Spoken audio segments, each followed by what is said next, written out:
It's dark in here. Hold on. I'm just gonna, just a little bit of light. I got a new plant. Any suggestions for my plant name?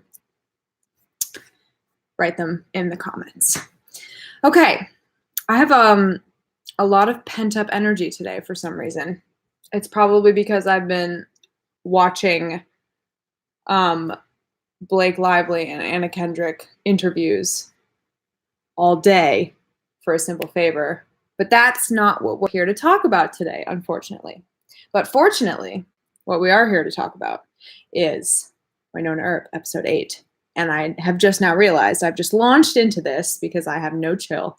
And there's only a few of you here. So let's let more people come in and then we'll talk about the episode. But before that, we can talk about whatever we want. How was everyone's day? Happy Monday. Good morning and good evening to some of you. Thanks for being here, as usual. I'm reading comments. Good morning, good morning, good morning. Good morning. It's pretty funny because it's 7 p.m. here, obviously. Mary Chatmas. That's so cute. Let's make that a thing. That's my new hashtag for this, is going to be Mary Chatmas. Chris, thank you for bringing that up. What is Anna Kendrick's phone number? That interview I probably watched like 6 times today. Those wired autocomplete interviews are like the best things that history or nature or anything has ever created. And I loved it. I loved every minute of it. And just like, come on, goddesses, just straight goddesses. So many goddesses in the world. I can't even keep up.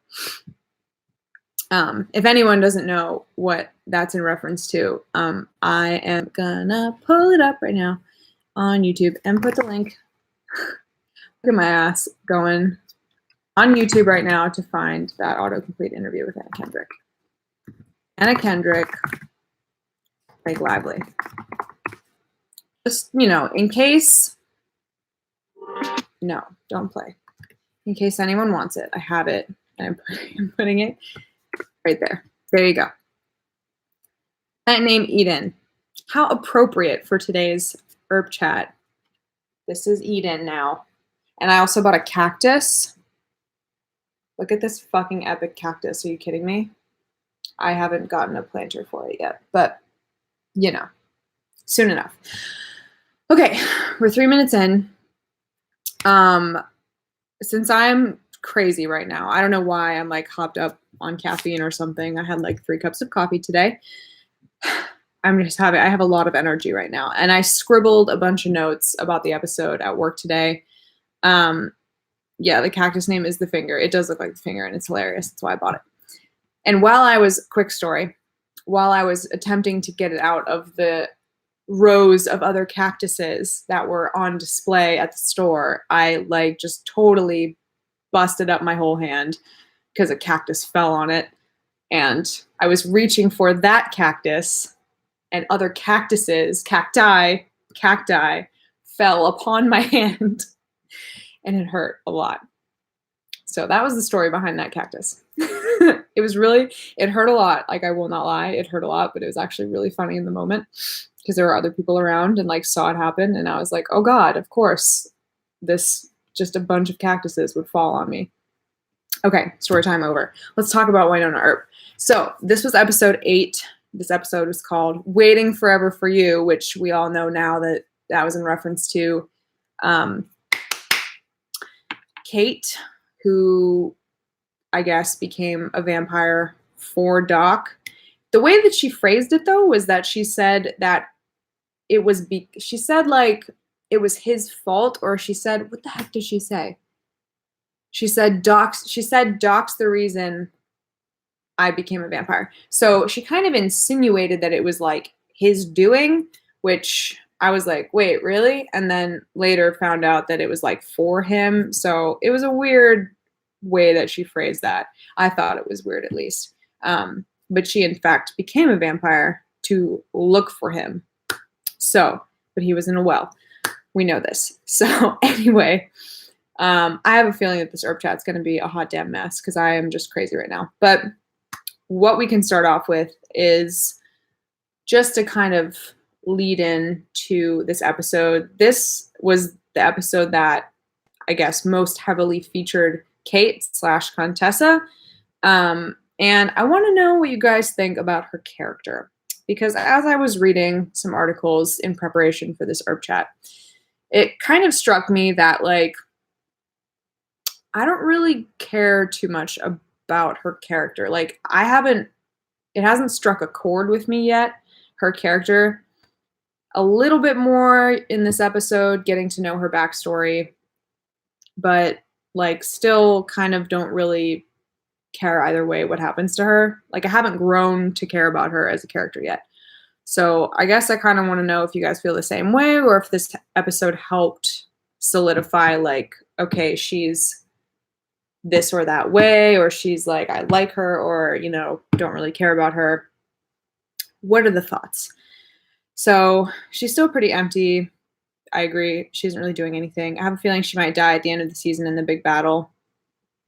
Probably. I mean, it's unfortunate that they would lose Shamir.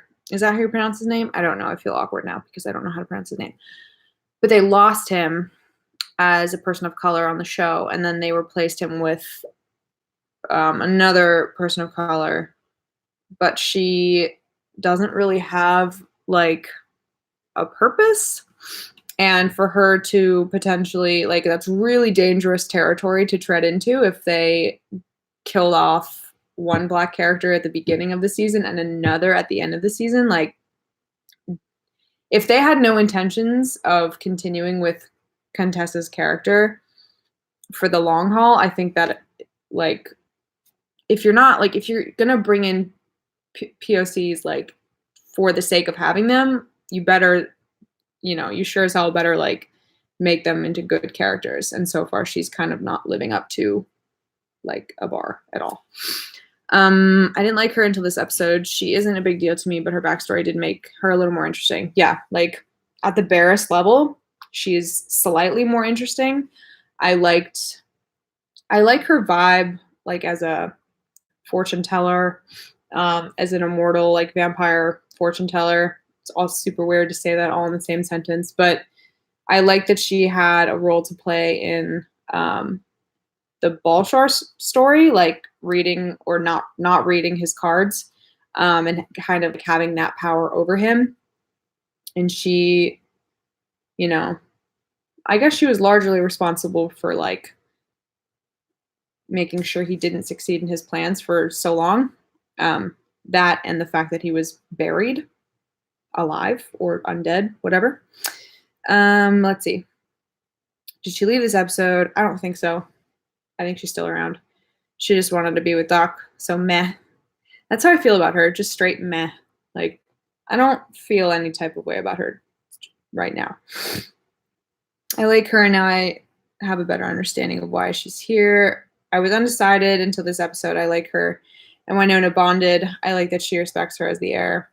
Yeah, I felt really good about the end of the episode.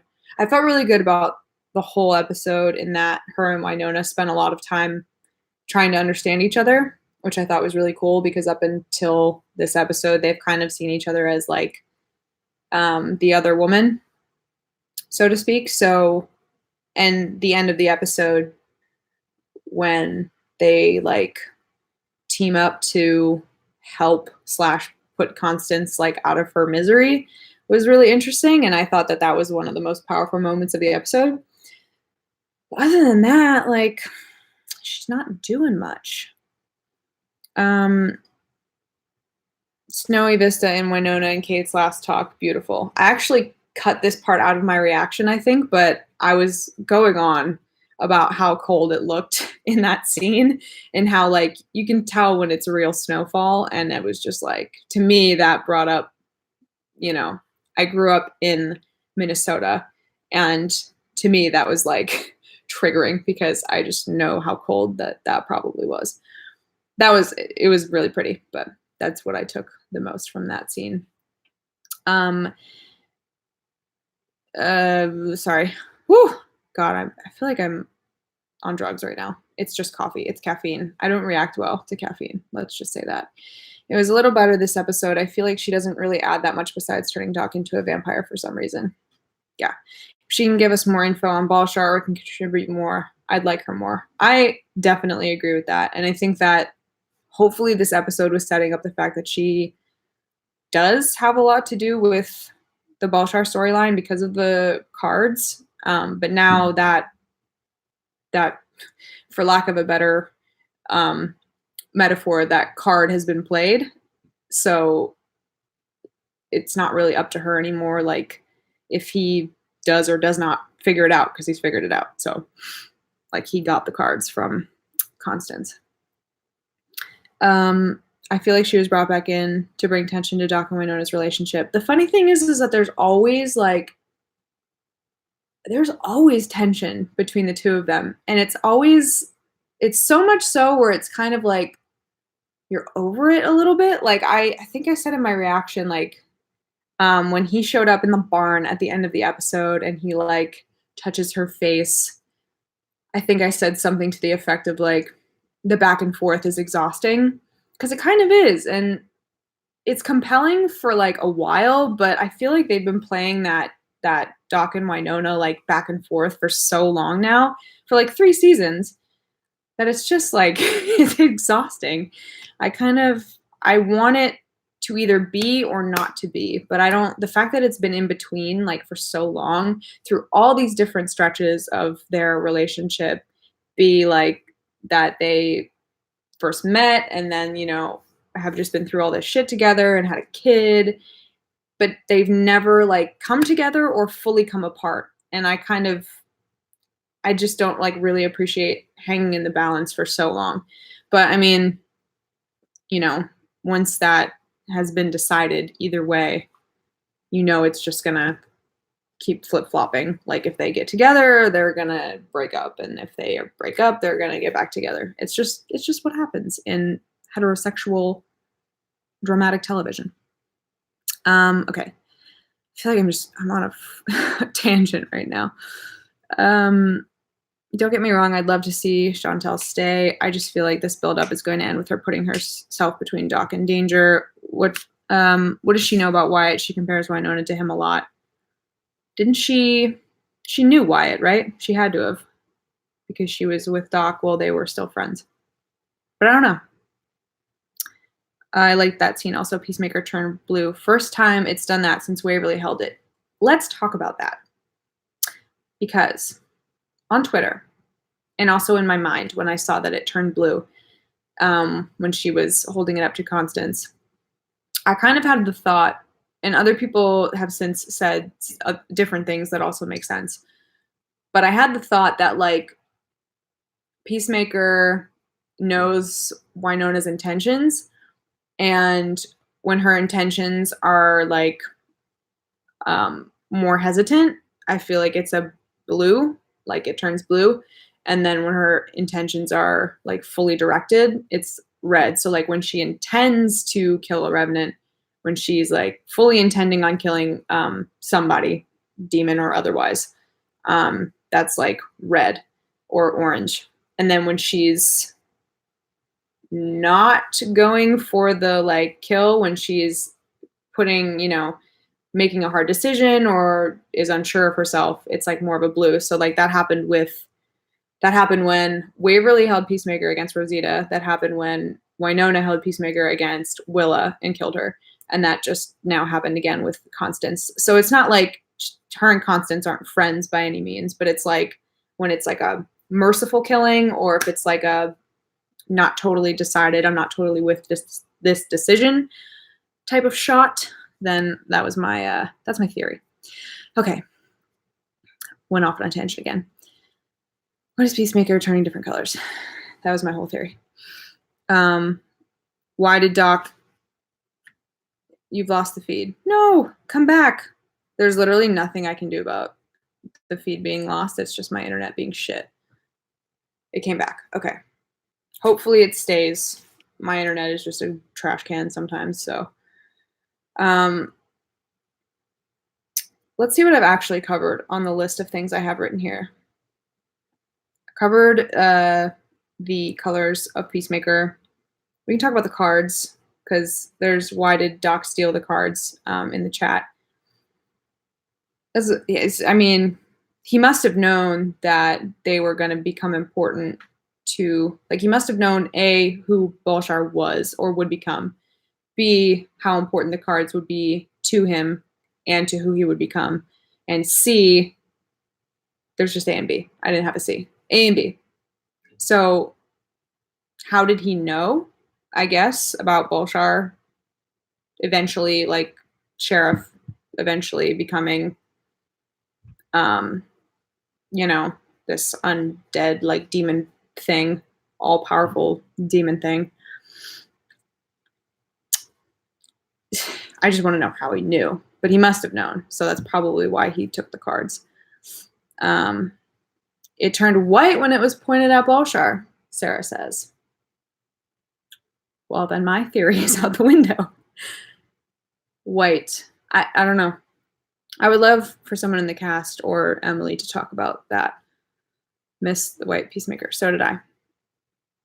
Heard that it turns blue for mercy kills. Yeah. So my theory in a way kind of made sense, but the white kind of throws me off.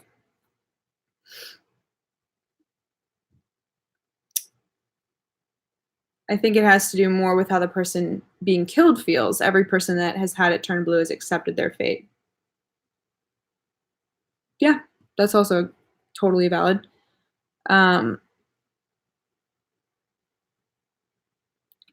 Irene, yes, brings up an interesting point, because I wasn't like really closely paying attention, but Balshar's last card was the Tower and Wynonna's was the Lovers.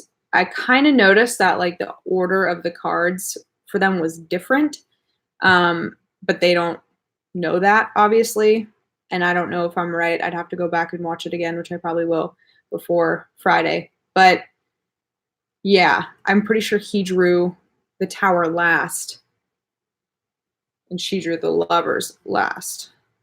But I mean, they seem to think that they've figured it out. Give me 1 second. I'm gonna turn the light on because it's dark.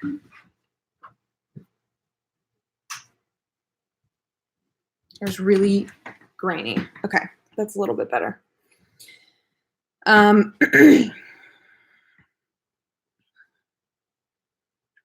Okay. Let me just go back to my points here. We're going to really quickly bring up Charlie and Wynonna's date, because number one, I actually am starting to ship that, if only because I'm super exhausted with the back and forth between Doc and Wynonna.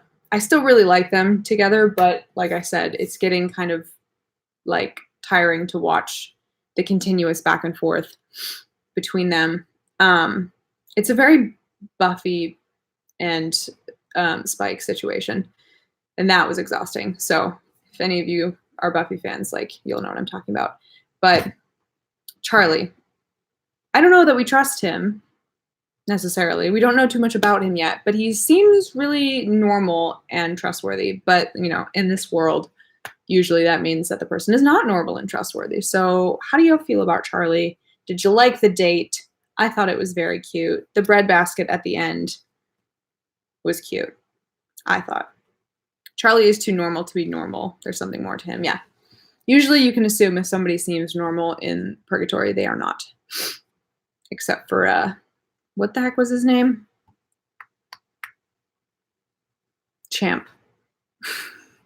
Took me a full, 3 seconds to think of Champ's name. He was very normal and very dumb. Charlie is an interesting guy. Charlie became a pretty likable character this episode. He's growing on me. Max, I agree. I really do. I think if he's cool and, normal, he could be good for Wynonna. He seems committed. So, my theory on Charlie is that he is somehow connected to Juan Carlo. Where the heck did that guy go? Remember when I thought that Julian was Juan Carlo? Yeah, me too. That was embarrassing. They're, in fact, two separate people. Julian we've never met. Juan Carlo disappeared. off the face of the earth after season 1, sorry. After season 1. Charlie, yeah. I mean, I feel like it's all connected. Like the fact that they brought Constance back in this episode, I said it in my reaction. I really appreciated that we were kind of coming like full circle to season 1. And I think at the very top of these comments, I'm scrolling up. Shoot, I lost it. Oh, Pin 1989. I've convinced one of my friends to start watching Wynonna Earp, so I've been watching season 1 again, and holy shit, there's a lot of foreshadowing. I rewatched some of the episodes of season 1 recently, and it's all like, that's one of the things that's great about Wynonna Earp is that they do a really good job bringing everything together. There's very few things that are left kind of unexplored, and there's very few loose ends that they don't tie up. So I wouldn't be surprised if Juan Carlo comes back into the mix, or like it's all related in some way. So good theory. My theory is that everything's related. I thought of Buffy too. He reminds me of Riley. God, remember Riley for a hot second? He does. He does remind me of Riley now that you mention it. Wow. It's been a long time, but I remember how much I was just like underwhelmed by Riley in Buffy. He took to all the paranormal stuff real quick. True. And that makes me think like, oh, what a great and understanding guy. But no, it's probably because he's like some kind of supernatural creature or something. Ew, champ. Juan Carlo died. He got stabbed by a widow. Thank you. I was told this like last time I thought that he was still alive. And everyone keeps telling me, because I just forget these things. You were totally right. That definitely happened. They ate him. They like ate his face, right? They ate him. They killed him and they like were like chewing on his face. I remember being horrified. Thank you, Max, for bringing that back up. He's dead. He's dead. Widows ate him. Yeah. We're still talking about Riley from Buffy. I just remember. Now we're talking about Buffy, but I remember the one episode. God, it was so weird, where they were just like having sex the whole time. And that was like, it was like a monster house, and like their like lust was like fueling the house. I can't remember the details, but it was like the most bizarre thing I've ever seen. And that's like the only real thing that sticks in my mind about Riley, was like he was like a military guy, but that episode really stuck out to me. Anyway, can we talk about the BGD? Yes, we can, because I wrote it down. While all that Wynonna, Doc, and Kate and Constance stuff was happening, the other half of the story was the big gay dinner. Robin and Jeremy hanging out with Wynonna and Nicole and having just biscuits galore. I thought that was great. And I wanted to see more of it before Robin totally lost his shit and the potato lick happened that we were all like questioning when the teasers were coming out before season 3 started. BGD better become a regular thing. I agree, because this one was so rudely interrupted by a manic episode. I was thinking with Way Hot in the Ring, do you think that the ring following Nicole but fitting Waverly perfectly shows an actual supernatural bond between Waverly and Nicole? I want to know so badly why the ring is following Nicole. I think that that's accurate. I think what it is that Nicole is like the lone survivor of the cult of Balshar. So in a way, maybe she's like earned the right to have the ring protect her, have like Balshar's ring protect her, like in a weird culty way, that like her surviving was like her earning that right. So I think that's why the ring keeps appearing to her and like protecting her, like it protected her from Jolene. And about it fitting Waverly, I feel like that has something to do with Julian. And I feel like, now this just came to me, but I feel like in the way that Jolene and Waverly were like the dark and light halves of like Julian, I feel like Balshar and Julian are like the dark and light halves. Like maybe they're brothers or something. Like maybe they're like this in the same way. So maybe like Waverly is Balshar's niece. Does that make sense? Maybe.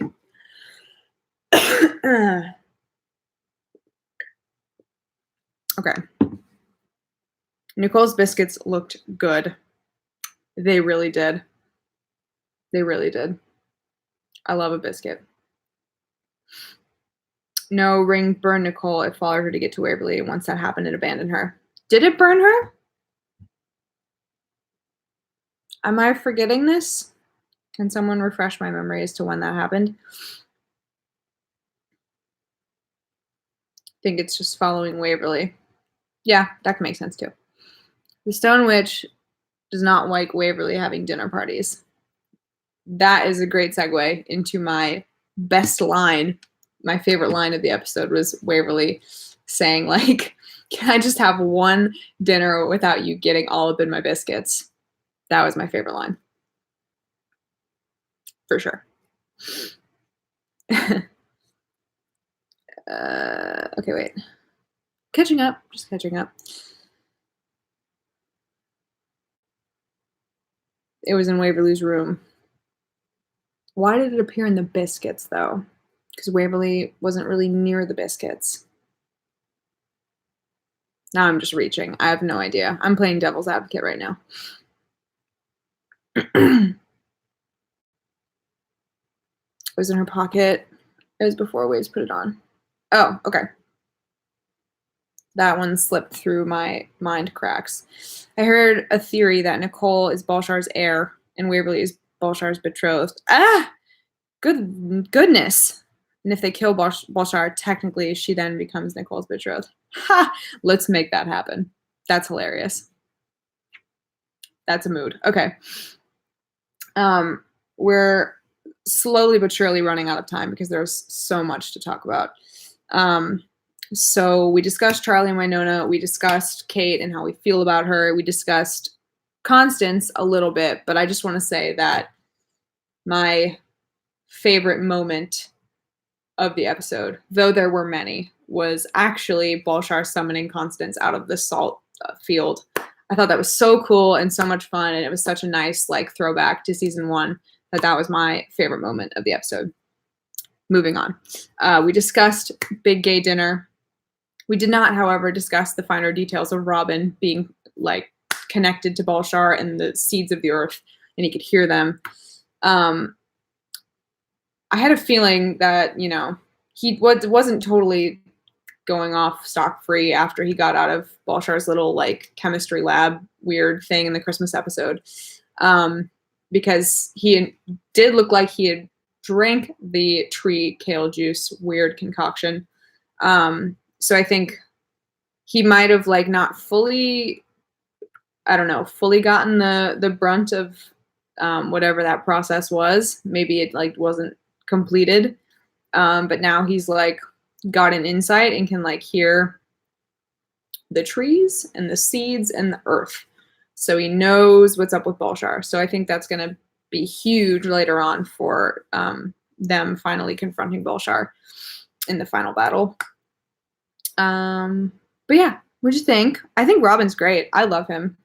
I want him to stay forever. Like, he's a good example of a character that's brought in that has just like huge importance to me now. I feel like I really care about him and his well-being. Oh my gosh. Okay. Irene says, well, they are linked because she married the skull, which is Balshar's son. Ledoy, I didn't even put that together. Were Constance's sons, like, were they sired by Sheriff Clutie, aka Balshar? Or were they not? This is all like a tangled ass web for sure. The false proposal was hilarious. I also wrote that down as my one of my favorite moments, because how can you not love, an accidental fake proposal? It's so good. Potato lick. I wrote that down too. I literally wrote best moment, Constance climbing out of the salt, potato lick / proposal. Y'all nailed it. We haven't even dove into the Garden of Eden yet. What do you think about the Garden of Eden? Just what are the thoughts? What are the theories while we still have a couple minutes? Because that's some crazy shit. The Garden of Eden also refers to the Garden of Trees, and Belshazzar is creating trees. Yeah, I mean, all of what is happening in Wynonna Earp, like, all of the theories make sense in a really, like, specifically good way. Because oftentimes I feel like theories are really reaching, but honestly, I'm on board with all of them, which is rare for a show. The potato conversation was one of my favorite moments. I think it's, if you guys watch that, like, behind the scenes of the potato lick, like, that's what made it also one of my favorite moments, was just knowing, like, how funny it was in filming. Robin had weird stuff happen after licking blood from the murder tree. I mean, that's where it all started, and then it just went downhill. Then he just started putting everything in his mouth. There was the kale juice, the blood from the murder tree. He's licking potatoes now. He just likes to put things in his mouth, which is good for Jeremy. Forget I said that. Anyway, when we first met Robin, he coughed up dirt. He's going to turn into a tree. A tangled web that Emily keeps spinning. She does it so well, too. Whom do we think is the person returning next episode? Oh, is that a thing that's happening? I don't know. I guess if that's like a thing that's been said in press online. Who could be returning? Boba. But that doesn't count really, right? Because he already returned. I don't know. Like, return from a previous season? I think that Belshazzar wants to get to the Garden of Eden to eat from the Tree of Life. Yeah. Okay, so I had some people on Twitter. There's a lot you can unpack. Like, biblically, with the Garden of Eden, historically, there's so much to unpack there. And it's so interesting that they would bring that into the show. But I mean, I guess it makes sense if you consider, like, that hell for the demons is a real thing. So naturally, you would have to assume that heaven or, something else would exist. I don't really know how the Garden of Eden plays into that, because, like, biblically, those two are separate. Like, Garden of Eden, it doesn't equal heaven. So that was kind of weird for me. Like, yeah, I think that since we were on the theme of trees in this season, and the Garden of Eden contains the tree of knowledge, I think that it's safe to assume that that's going to play a role. But I also said on Twitter, I think that the tree of knowledge in a biblical context was like the undoing of Adam and Eve. And to eat from it was to gain, like, knowledge of sin in an essence. So I don't really know, like, what they're going to try to spin out of that. I'm curious to see, but right now I wasn't expecting that. And you can tell in my reaction that I was just, like, completely dumbfounded, because that was, like, the last thing I was thinking for, like, what he was looking for, or, like, what Belshazzar's goal was. So it was a weird twist, but I'm curious about it. We all think Mercedes is coming back. She did, though. She was shot in the head. So I don't know. Maybe she'll come back in a flashback. That would make sense. It'd be cool to see Gus or Perry give an update on Alice. Yes. What is going on with baby Alice? Why am I clapping like this? yeah, I want to get an update. I want Alice to come back. That would be another stake for, everyone to protect her. Maybe Balshar thinks he could get immortality from eating of the tree of life. I don't know if that makes sense, though. I don't know the Bible well. I wish I didn't know the Bible as well as I do. Let's be real. Many years of Catholic schooling. That's a separate story to tell. But immortality is not really like an idea in the Bible, kind of in the sense that like if you get to heaven, you're like immortal, I guess. Your soul becomes immortal. I don't know. It's weird. I don't think they're gonna like play with the traditional like biblical sense of the Garden of Eden. I think there's many ancient religions that have the idea of like an Elysium or like a tree of life or like, they can play with any number of like religious contexts for that. So immortality in some religion that's not Catholicism could have something to do with it. The widow died. Her faceless body is in a hospital. Did they bring the bodies without the faces to the hospital? Are you freaking serious? Face replacements? I think that's a thing. I think they can do that.